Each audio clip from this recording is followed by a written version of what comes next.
This is a brief guide on how to make a mimic chest from Dark Souls. So let's go through the parts list real quick. So we got wood, obviously you need that to make the chest. Wood glue is used for holding together the wood, especially the curved part of the top of the chest. You need screws for attaching latches and hinges on, and you need the latch for the front. Keep the chest closed, especially when you're moving around.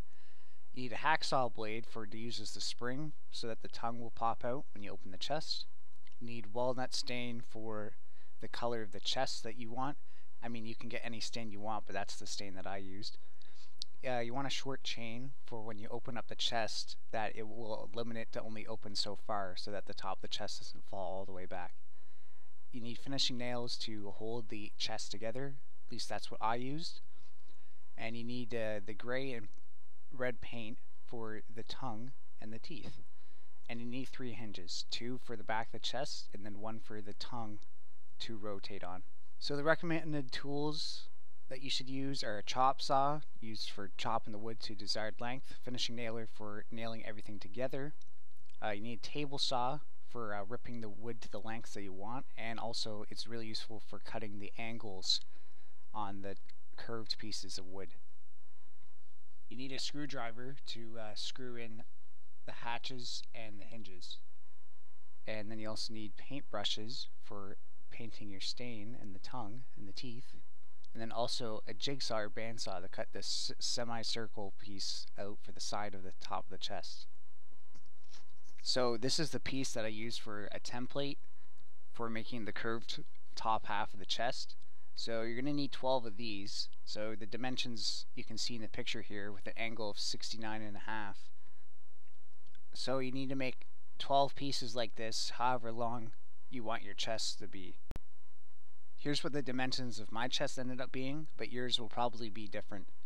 What I recommend doing is that you build the top part of your chest, so the lid, like the curved piece, and then build the bottom box below, because if you build the box before and then build the curved top piece, you're probably not going to get a very good fit, because the top piece will probably be ending up being different than you expected, because it's just hard to predict what these curved pieces will be after you finish gluing them and nailing them all together.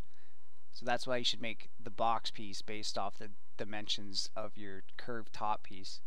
On the back you can see I got 2 old style hinges. They look very nice for old kind of treasure chest aesthetic, so I recommend you get some of those as opposed to like the newer style, just square hinges.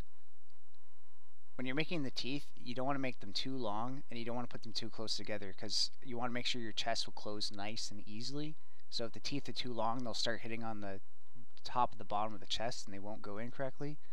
Also, you probably want to angle them too, so use a chisel or a saw or something to cut off the front of the teeth so that they're angled inwards, so that you can have longer teeth without them hitting the side of the box.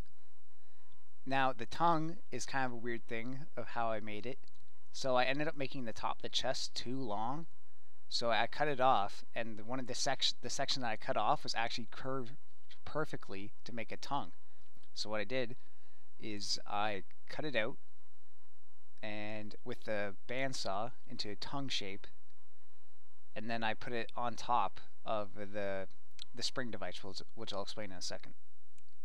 So this is how the spring-loaded tongue works. It basically just uses the the hacksaw blade to act as a spring, and then the hinge to act as a rotation point, so that you pull back the tongue and you close the chest, and then that way when you open the chest it springs forward.